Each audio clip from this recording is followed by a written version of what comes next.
राम जय राम, श्री राम जय राम, जय राम, श्री राम जय राम। नारायण समारंभां शंकराचार्य मध्यमाम् अस्मदाचार्य पर्यन्तां वन्दे गुरुपरम्परां।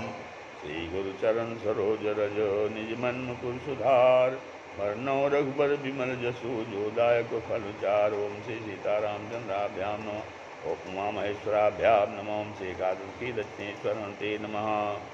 ज्योतिष शास्त्र की चर्चा में आज जो है तिथवान नक्षत्र योगकरण के विषय में बताया जा रहा है। आज जो है कुछ नक्षत्र के विषय में बताया जाएगा।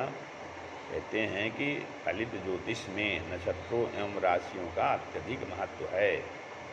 नक्षत्रों की किरणें ग्रहों पर पड़ती हैं, उन्हीं किरणों को ग्रह परावर्तित कर मानुष तक पहुंचाते हैं, मानव तक पहुंचाते हैं। अतः एकाकी ग्रह का कोई अर्थ नहीं है जब तक कि यह ज्ञात न हो कि वह आकाश के किस नक्षत्रीय या राशि क्षेत्र में चल रहा है। मतलब कि जब ग्रह के अकेले विषय में जानकारी से नहीं होगा किस नक्षत्र या राशि पे चल रहा है। एक ही ग्रह भिन्न भिन्न राशियों में स्थित होकर मानव को भिन्न भिन्न रूप से प्रभावित करता है। इसीलिए कोई भी ग्रह सभी जातियों के लिए समान फलदायक नहीं होता है।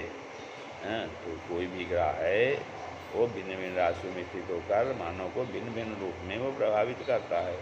इसलिए ग्रह, राशि और नक्षत्र मतलब कोई भी ग्रह सभी जातियों के लिए समान फलदायक नहीं होता है। कहते हैं संपूर्ण आकाश वृत्त में 360 अंश होते हैं। इस आकाश वृत्त में किसी भी समय प्रत्येक ग्रह कहीं न कहीं चल रहा होता है। इन ग्रहों की कोणात्मक स्थिति जानने के लिए आकाश में काल्पनिक दूरी चिन्ह मान लिए गए हैं। इन दूरी चिन्हों की पहचान के लिए कुछ विशेष तारों अर्थात नक्षत्रों के समूहों की सहायता ली गई है। तो सूर्य पक्ष पृथ्वी की धुरी के झुकाव के कारण तिर्यक है। तो सूर्य पक्ष जो है पृथ्वी की धुरी के झुकाव के कारण तिर्यक है। इस पथ के दोनों सूर्य पथ इस पथ के दोनों ओर नववंशों की चौड़ी पट्टी को भचक कहते हैं। भचक माने भचक को पश्चिम से पूर्व की ओर 30 अंशों के 12 भागों में विभाजित किया गया है। 360 अंश को 12 भागों में विभाजित किया गया है। प्रत्येक भाग को एक राशि कहा जाता है। 360 चक्र को 360 अंश को 12 भागों में विभाजित करेंगे तो एक राशि 30 अंशों की होगी। तो भचक को पश्चिम से पूर्व की ओर 30 अंशों के 12 भागों में विभाजित किया जाता है गया है। तो प्रत्येक भाग को इसको हम एक राशि बोलते हैं, एक राशि कहा जाता है। इन 12 भागों के अतिरिक्त चक्र को 27 उप विभागों में भी विभाजित किया गया है।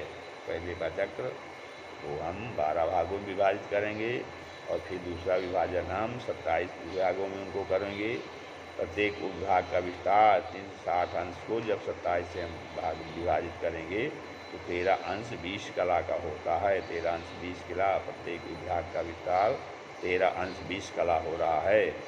तो इन उपभागों क्या हम बोलेंगे, नक्षत्र बोलेंगे कहेंगे। और नक्षत्र भी कई ताराओं से मिलकर बनते हैं। अब नक्षत्र में भी कई ताराएं होती हैं। तो जो सामूहिक रूप से विशेष आकृति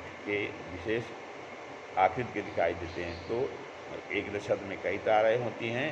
तो उन ताराओं से जब वो इकट्ठा देखिए तो एक विशेष आकृति पर दिखाई देती है।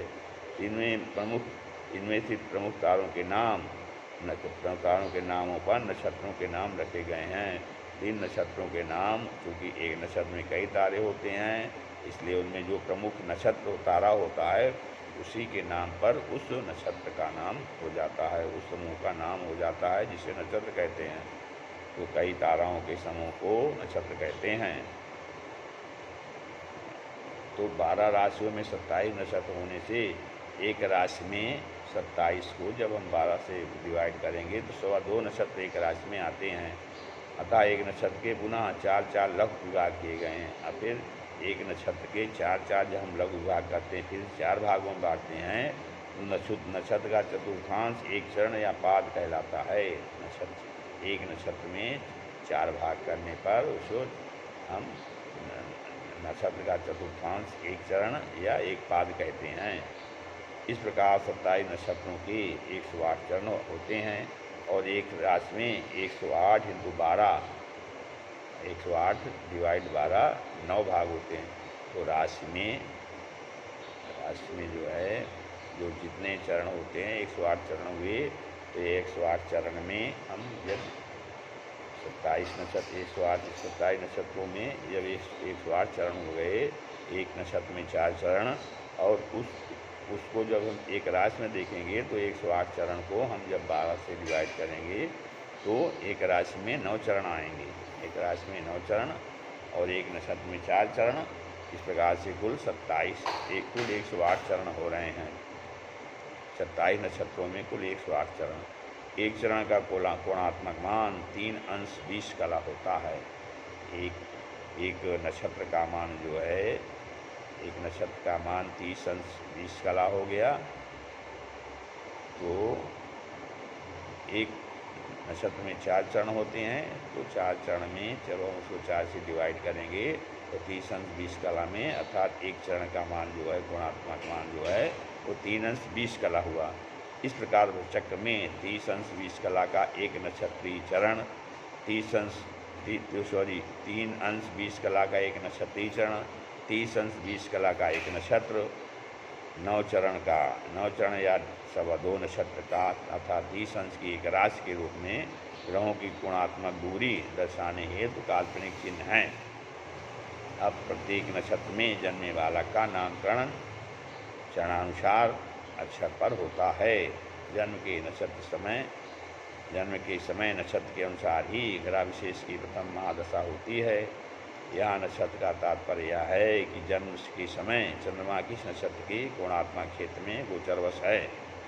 तो नक्षत्रों व राशियों की कोणात्मक दूरी मेष के प्रथम बिंदु से पश्चिम से पूर्व की ओर अंश व कला के रूप में नापी जाती है।